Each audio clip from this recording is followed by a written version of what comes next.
Whom do men say that I, the Son of Man, am? Some say that thou art John the Baptist, some Elias, and others Jeremias, or one of the prophets. But whom say ye that I am? Thou art the Christ, the Son of the living God. Blessed art thou, Simon Bar-Jonah. For flesh and blood hath not revealed it unto thee, but my Father, which is in heaven. And I say also unto thee that thou art Peter, and upon this rock I will build my church, and the gates of hell shall not prevail against it. And I will give unto thee the keys of the kingdom of heaven. And whatsoever thou shalt bind on earth shall be bound in heaven. And whatsoever thou shalt loose on earth shall be loosed in heaven. My dear friends, today we are in the 21st Sunday of the ordinary season. St. Thomas Aquinas is writing Summa Theologica, is one of the most important theological books ever written for many centuries. In fact, for us Catholics, it was the only book, it was the beginning and end of theology for many centuries even. But St. Thomas did not complete this work. St. Thomas was a theologian. He wrote plenty of books about God.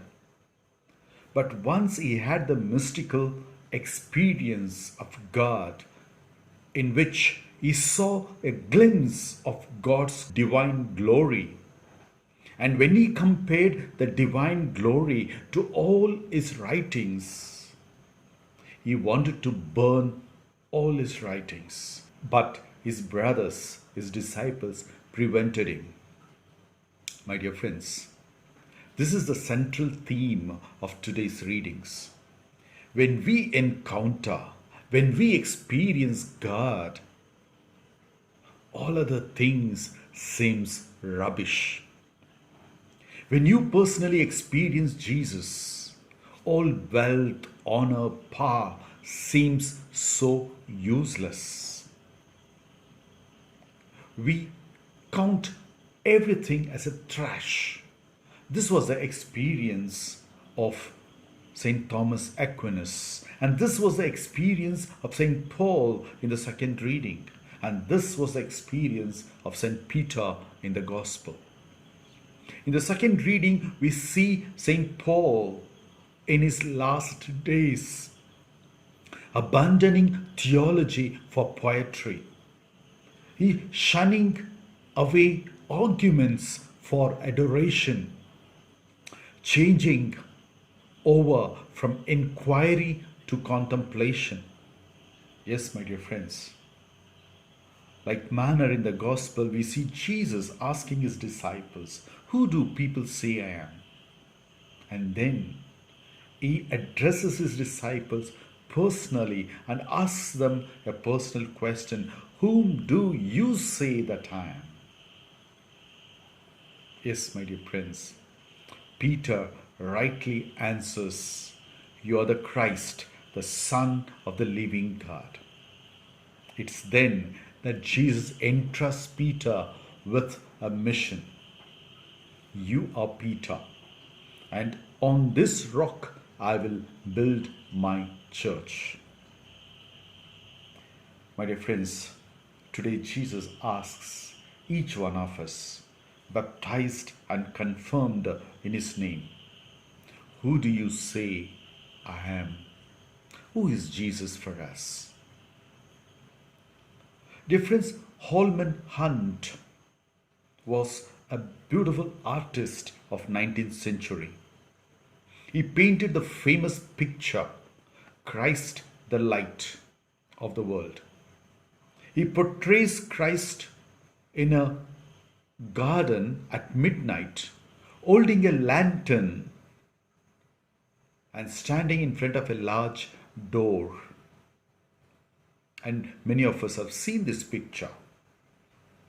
When the painting was unveiled, many looked in admiration, many praised, but one person remarked, this work was not completed. He said, this work of Holman Hunt is not complete because the knob was missing on the door. And Holman Hunt, who was present there, gave a beautiful answer. He said, that is the door of the human heart. It can be opened only from the inside. My dear friends, Christ is the light and light of the world.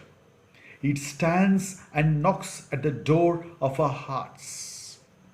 If we let him in, he will illumine us, fill our hearts with his divine light, light of joy, light of peace, and light of love. But the question is, do we open our hearts to Jesus? The question still remains, who is Jesus for us?